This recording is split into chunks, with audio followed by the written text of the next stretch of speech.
What's up guys, JayzTwoCents here with the recent launch of the AMD RX 500 series of graphics cards and the launch of the 1080 Ti, the anticipated launch for Vega. My inbox is exploding with people asking me about graphics cards and they just are confused about all the different things happening here and they just don't know what to buy. So the goal of today's video is to arm my new and inexperienced viewers with information they need to make an informed purchase. Bring out the bling in your PC with Corsair's new Vengeance RGB series DDR4 memory with its hassle-free lighting controls and superior overclocking performance. Click the link in the description to learn more. So if you're an experienced builder or a veteran of this channel, this is all going to seem very basic to you. So I'm actually talking to the beginner here because trust me, I'm sure you remember what it was like trying to sift through all this to try and figure out what was the best. Now we're going to talk about a few different things here, and I'm going to start off with reference versus AIC. You'll hear it referred to as AIC, AIB, or add-in card, add-in board. Those are the partners, the brands that remanufacture the manufacturer's brand, if that makes sense. So we've got two manufacturers here, and we'll start by getting some of these out of the way here. We have got an NVIDIA card right here. This is the Founders GTX 1080. I'm gonna say reference for the sake of simplicity. They do call it Founders. Just know that Founders means it's a reference design, okay? AMD has the same thing. This is actually an AMD card. I'm gonna set that down. Now, what that means is there are only two manufacturers of the GPU cores that go into all of the graphics cards that you guys are using. There's NVIDIA, which makes their cores, which are based on the CUDA architecture. And then there's AMD, which manufactures their core using something called a stream processor. So there are two different types of approaches to the same end goal. So essentially what happens here is the manufacturer, in this case NVIDIA, took this 1080 and said, here is the blueprint or the reference. And they provide these to their partners. Now the partners can either choose to remanufacture this exactly as you see it, throw their coolers on there, and then call it a day. Or they can take the design for the core architecture with the way the memory interfaces with the core, and then they can take that and improve upon it, which gets you something like this. This is the Asus Strix 1080 Ti. This is based on the same reference for the 1080 Ti, but it has their flavor, their touches added to it. So what they've done is they've taken the core architecture and then they built around it. Their engineers have built around it to try and take this and make it even better. Okay, Jay, so if the manufacturers are the ones that are making the reference cards, why do they get such a bad rap? Well, typically the reason why people will say that the reference cards are something you should skip and not purchase is because typically they run louder, they run hotter, and they don't have as much overclocking headroom, or at least that was the case until about the last year and a half. As the core architecture has gotten smaller and overclocking headroom has gotten more consistent across the board, that doesn't hold as true anymore. But what typically people will complain about is the cooler on a reference card. Now you'll hear a lot of people that will say, oh no, under no circumstances should you ever buy a reference cooler. They're terrible, they're hot, they're noisy, but they actually have their place. Reference coolers are typically, they work like a turbo. They suck air in, magic happens, and performance comes out. The same happens in the graphics card. Air goes in, grabs heat, and exhausts it all out of the back of the case. Well, about 95% of it. Some of it escapes through the cracks, and then some heat is radiated off the back of the card. Now the reason why NVIDIA and AMD still use, and yes, by the way, I want to pause there for a second. I did indeed see that the RX 580 literature from AMD is showing a dual card design, sort of like this, not exactly the same, but sort of like this. And I saw a lot of folks saying, look, AMD's ditching the blower style. Guys, I asked them about that. That's a render. That's not a real cooler. It was just a computer rendered image that doesn't really exist. At least that's what they told me when I asked them about it. The reason why they do this is because the card is less reliant on the cooling capabilities of the chassis. The manufacturer cannot build a card that has a multi-fan setup like this guy right here and have it work in every single chassis that exists on the market. So at least doing it this way gives them the best consistent performance variable that they possibly could. So I hope that makes sense. Now with that, I'm gonna say that this graphics card with this blower style cooler, and they do have plastic shrouds, and some of the manufacturers will take the reference PCB and put a cheaper cooler on there, has its purpose. They belong in small form factor cases, home theater PCs, things where there's not a lot of volume of air that the graphics card can use to keep itself cool. Now, another argument people will use to kind of poo-poo on the reference cards, and this is a valid argument by the way, is not only are they hot and noisy, they also are sort of bare bones. They have less power phases, they have less power plugs. A lot of times they don't have back plates, NVIDIA actually does, but which means that it could equate to lesser headroom when it comes to overclocking.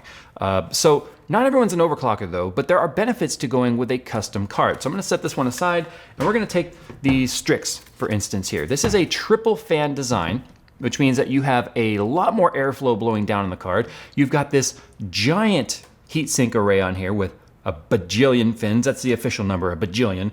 And the more surface area you have, the more dissipation of heat you have, which means cooler temperatures. Cooler temperatures mean better performance for GPU boost, where it's gonna ramp itself up automatically, overclocking it as far as it can. Temperature is one of those things that keep it from going as high as it can, so the lower the temp, it'll go higher. These cards are also not nearly as loud as the reference counterparts, even when they're overclocked. So there's an acoustic benefit and there's a cooling benefit, but there's also a size requirement as well. So if you kind of hold these up against each other, you can see just how much bigger the Strix is versus the custom card. Put them on top of each other. So you can kind of get an idea there. It's longer, it's taller, it's definitely going to have some additional chassis requirements.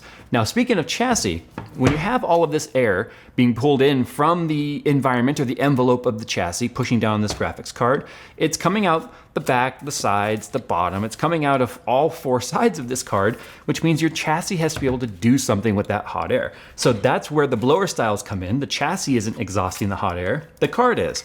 But if you're gonna be having a cooler like this, that all that hot air is just kind of being pushed into the case has to have adequate cooling ventilation. So if you try and run a card like this in a case that doesn't have adequate cooling, the card will continue to get hotter and hotter and hotter as that hot air is recirculated back through the card instead of out of the case, and it's not getting a fresh air supply, which means it will eventually slow down as the thermal limits of the card are reached. And yes, that can happen.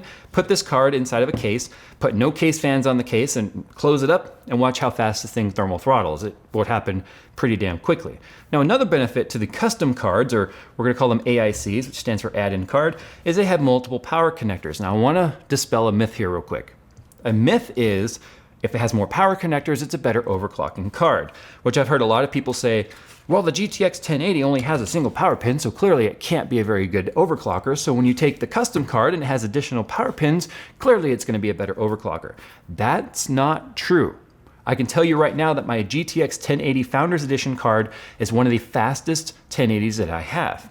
Now, not only is that because, NVIDIA binned the GPUs, but it also is because of the fact that we're getting better performance in the core architecture, where things like power delivery and temperatures are not as important as they were even 2 or 3 years ago.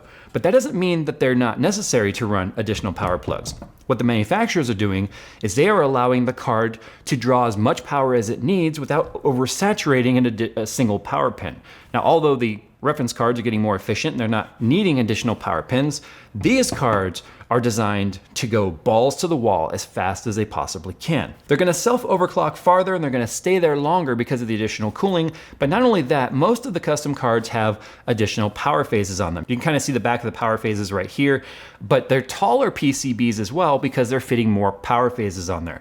So the reason why you have the extra plugs is because you're getting a clean, constant power delivery. If you're running a GPU at its limit and there's any sudden dip of power, then you're gonna have instability issues. So just because it has 2 8-pin power plugs doesn't mean it draws twice the power.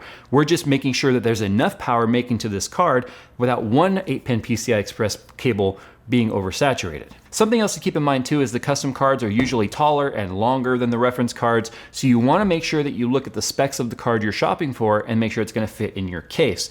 They're longer to account for much longer coolers, and they're taller, as I said, to account for the extra power delivery or the power phases, which are usually stacked up and down. You put more of them in there, you need a taller card. A taller card also means you can space them out a little bit more and have a little bit less crosstalk. Crosstalk is where the components are so close together, they give off a little RF interference, and then they start to kind of interact with each other in a negative way.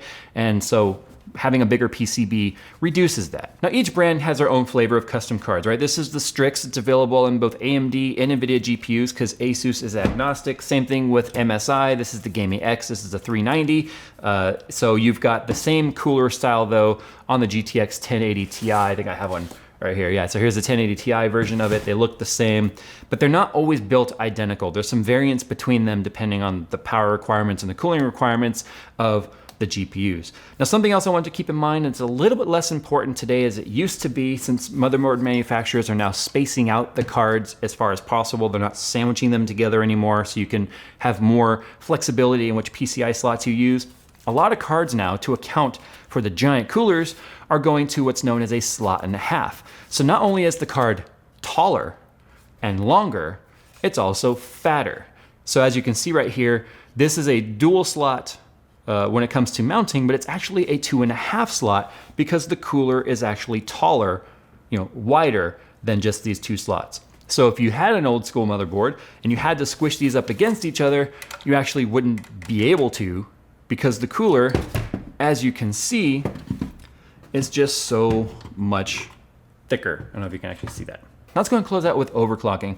Guys, overclocking is not guaranteed. Silicon lottery. What that means is the quality of the silicon inside of the GPU, the chip, the die, is going to have a ton of variance across the board. They manufacture these things from giant wafers, and then they're cut down and put into the additional, all of the GPUs. So the quality of that wafer and imperfections that exist on that wafer mean that you're gonna have a ton of variance in terms of overclocking ability. Now, most of the time, these manufacturers are really good at binning these GPUs. Binning means by basically putting them in bins, theoretically, where the best overclockers or the best performers go over here, the ones that are not as good go here, the little bit lesser ones go here, and so you end up with 1080, 1070, etc. So a 1070 GPU is actually the same as a 1080 GPU. It just has CUDA cores that are locked because it didn't perform and meet the standard. That's what binning is. Now the manufacturers kind of do the same thing. They kind of will test the GPUs themselves as well, and the better clockers, or the better overclockers, will get put in the more beefy cards, and then as the card series goes down to a little bit less of a price premium, they will typically have GPUs that are not as good. But that doesn't necessarily mean they're not going to be good overclockers. Again, it just literally is a lottery. That's why it's referred to as a silicon lottery. You win and you lose. And trust me, I've been on both sides of that. I feel bad when someone tells me they bought a custom card and they can only overclock it like 20 megahertz before it starts crashing. It's unfortunate, but that's just the way it is. Anyway, guys, I hope this video has helped. Again, this is just a talking head video with some visual references here, but I wanted to at least put some information out there as there's a lot of people shopping for graphics cards right now, and I wanted to at least kind of give you some things to think about as you're looking for your graphics cards. So if you know someone shopping and they're just confused and pulling their hair out trying to decide which card is for them, show them this video, maybe it'll help them. If you have something you want to add to this video, put it down in the comments. There's a lot of information here. There's over 1 million people following this channel, and that's a lot of collective brains and knowledge. So if you think there's something important that I missed, put it down in the comments of this video, and maybe I'll make it in the next one. I haven't done one of these videos for a couple of years, so I hope this was kind of a fun little refresher, and it gave me an opportunity to just kind of play around with graphics cards on the table here, because I don't have enough computers to use them all. All right, time to go, guys. Thanks for watching. And as always, I'll see you in the next one. Oh, and also too, down in the description of this video, there is Amazon links to graphics cards. So it'll take you to the graphics cards section of Amazon. It helps the channel if you want to help out that way. You buy something, a little portion of that goes back to the channel where I can keep making content for you guys. All right, time to go. Thanks for watching. See you in the next one.